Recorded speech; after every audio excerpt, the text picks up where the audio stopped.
ವೇದಿಕೆ ಮೇಲೆ ಇರೋಲ್ಲ ಗಣ್ಯರೇ, ಆತ್ಮೀಯ ಮಕ್ಕಳೇ, ನಿಮಗೆಲ್ಲರಿಗೂ ಕೂಡ ಇವತ್ತು ಆತ್ಮೀಯವಾದಂಥ ಸ್ವಾಗತವನ್ನು ಕೋರ್ತಾ ಇದ್ದೀನಿ. ಮೊದಲನೇ ದಿವಸ ಎಲ್ಲರೂ ತುಂಬ ಸಂತೋಷದಿಂದ ಶಾಲೆಗೆ ಬಂದಿದ್ದೀರಾ. ಎಲ್ಲರೂ ಹಿರಿಯರು ಹೇಳಿದಾಗೆ ನಿಮಗೆಲ್ಲರಿಗೂ ಒಳ್ಳೆಯದಾಗಲಿ. ನಿಮ್ಮ ಮೇಲೆ ನಮಗೆ ಭರವಸೆ ಜಾಸ್ತಿ ಇದೆ. ಈ ಜನ್ರೇಷನ್ ಏನಿದೆ ಅದರಲ್ಲೂ ವಿಶೇಷವಾಗಿ ಹೆಣ್ಣು ಮಕ್ಕಳ ಬಗ್ಗೆ ಭರವಸೆ ಇಟ್ಕೊಂಡು ಸಾಕಷ್ಟು ಅವರಿಗೆ ಉತ್ತೇಜನ ಕೊಡುವಂಥ, ಅವರ ಏಳಿಗೆ ಬಗ್ಗೆ, ಭವಿಷ್ಯದ ಬಗ್ಗೆ ಮಾಹಿತಿಯನ್ನು ಕೊಡುವಂಥ ಕೆಲಸವನ್ನು ಮಾಡ್ತಾ ಇದ್ದೀವಿ.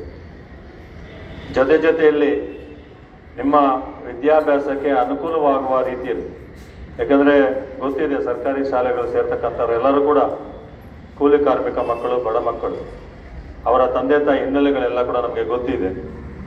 ಅದರ ಉದ್ದೇಶ ಇಟ್ಕೊಂಡು ಕೆಲವಾರು ಮಕ್ಕಳನ್ನು ಪೋಷಕರು ಬುಕ್ಸ್ ಕೊಡಲಿಕ್ಕೆ ಸಾಧ್ಯ ಆಗಲಿಲ್ಲ, ಕೊಡಿಸ್ಲಿಕ್ಕೆ ಸಾಧ್ಯ ಆಗಲಿಲ್ಲ, ಅಥವಾ ಇನ್ನೇನು ಅವ್ರಿಗೆ ಓದಲಿಕ್ಕೆ ಅನುಕೂಲವಾಗುವಂಥ ಪರಿಕರಗಳನ್ನು ಕೊಡಿಸ್ಲಿಕ್ಕೆ ಸಾಧ್ಯ ಆಗಿಲ್ಲ ಅಂತೇಳಿ ನಿಲ್ಲಿಸುವಂಥ ಪ್ರಕರಣಗಳು ನಾವು ನೋಡಿದ್ದೇವೆ. ಹಾಗಾಗಿ ಅದರ ಮೂಲಕ ಯಾರ ಓದು ನಿಲ್ಲಬಾರದು. ಹಾಗಾಗಿ ಸಂಪೂರ್ಣವಾಗಿ ನಿಮಗೆ ವರ್ಷ ಪೂರ್ತಿ ಸಹಾಯ ಮಾಡಲಿಕ್ಕೆ ಸಾಧ್ಯ ಆಗದೇ ಇದ್ರೂ ಕೂಡ ನಮ್ಮ ಕೈಯಲ್ಲಾದಷ್ಟು ಮಾಡೋಣ ಅಂತೇಳಿ ಕೃಷ್ಣ ಅವರು ಮುಂದೆ ಬಂದು ನಿಮಗೆಲ್ಲರೂ ಕೂಡ ಬ್ಯಾಗು, ಪುಸ್ತಕ, ನೋಟ್ಬುಕ್ಸು ಜೊತೆಗೆ ಏನು ಬೇಕಾದ್ರೂ ಅದನ್ನು ಕೊಡುವಂಥ ವ್ಯವಸ್ಥೆಯನ್ನು ಮಾಡ್ತಾ ಇದ್ದಾರೆ. ಉದ್ದೇಶ ಇಷ್ಟೇ, ಅದನ್ನು ನೆಪ ಇಟ್ಕೊಂಡು ಯಾರು ಹಿಂದೆ ಉಳಿಬಾರ್ದು. ಗೊತ್ತಿಲ್ಲ, ನಿಮ್ಮ ಭವಿಷ್ಯ ನಿಮ್ಮ ಕೈಲಿದೆ. ನೀವು ಮುಂದೆ ಏನೇನಾಗ್ತಿರೋ ಅಂತ ನಮಗೂ ಗೊತ್ತಿಲ್ಲ, ನಿಮಗೂ ಗೊತ್ತಿಲ್ಲ.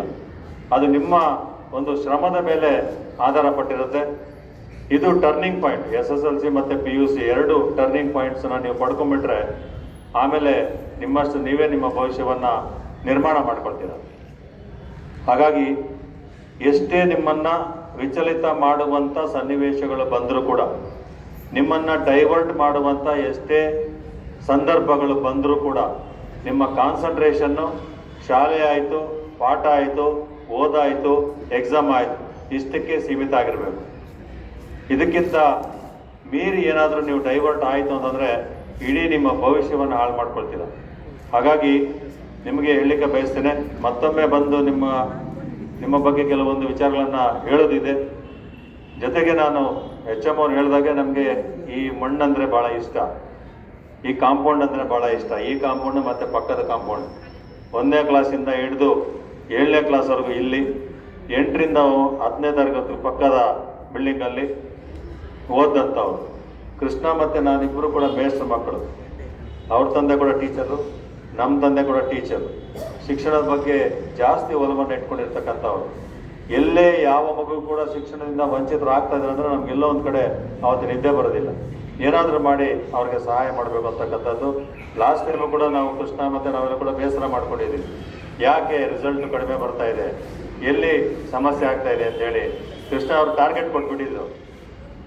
ನೆಕ್ಸ್ಟ್ ನಾವು ಇಲ್ಲಿ ಬರಬೇಕಂದ್ರೆ ನೀವು ಪರ್ಸೆಂಟೇಜನ್ನು ಜಾಸ್ತಿ ಮಾಡಿಕೊಡ್ಬೇಕು. ಸೊ ಅದೇ ರೀತಿ ಇವತ್ತು ನಮ್ಮ ಚಾಲೆಂಜ್ ಏನಿದೆ ಆ ಚಾಲೆಂಜನ್ನು ಸ್ವೀಕರಿಸಿರ್ತಕ್ಕಂಥ, ಅದನ್ನು ಪೂರೈಸಿರ್ತಕ್ಕಂಥ HM ಮತ್ತು ಅವರೆಲ್ಲ ಕೊಲೀಗ್ಸ್ಗೆ ಹೃದಯಪೂರ್ವಕವಾದ ಧನ್ಯವಾದಗಳನ್ನು ಅರ್ಪಿಸ್ತಾರೆ. ಯಾಕಂದರೆ ತಂದೆ ತಾಯಿ ನಿಮಗೆ ಜನ್ಮ ಕೊಡ್ತಾರೆ, ನಿಮ್ಮನ್ನು ಭವಿಷ್ಯ ನಿರ್ಮಾಣ ಮಾಡ್ತಕ್ಕಂಥವ್ರು ಗುರುಗಳು. ಯಾರು ಗುರುಗಳಿಗೆ ಗೌರವ ಕೊಡೋದಿಲ್ಲ ಅವರು ಮನುಷ್ಯರು ಅಂತಕ್ಕಂಥ ಮಾತನ್ನು ಈ ಸಂದರ್ಭದಲ್ಲಿ ಹೇಳ್ತಾ ಮತ್ತೊಮ್ಮೆ ಬಂದು ನಿಮ್ಮ ಜೊತೆ ಮಾತಾಡ್ತೇನೆ. ನಿಮಗೆಲ್ಲರಿಗೂ ಒಳ್ಳೆಯದಾಗಲಿ, ಶುಭವಾಗಲಿ. ನೆಕ್ಸ್ಟು 100ಕ್ಕೆ 100% ತೆಗೆದುಕೊಂಡಿರ್ತಕ್ಕಂಥ ಸರ್ಕಾರಿ ಬಾಲಕಿಯರ ಶಾಲೆ ಅಂತೇಳಿ ಅಲ್ಲಿ ಬ್ಯಾನರ್ನ ನೋಡಬೇಕು. ಇದನ್ನು ನಿಮ್ಮ ಕೈಯಲ್ಲಿದೆ, ಅದನ್ನ ಪೂರೈಸುವಂಥ ಕೆಲಸವನ್ನು ಮಾಡಿ ಅಂತ ಹೇಳ್ತಾ ಮತ್ತೊಮ್ಮೆ ನಿಮಗೆ ಶುಭವಾಗಲಿ ಅಂತೇಳಿ ನನ್ನ ಮಾತನ್ನು ಮುಗಿಸ್ತೇನೆ. ನಮಸ್ಕಾರ.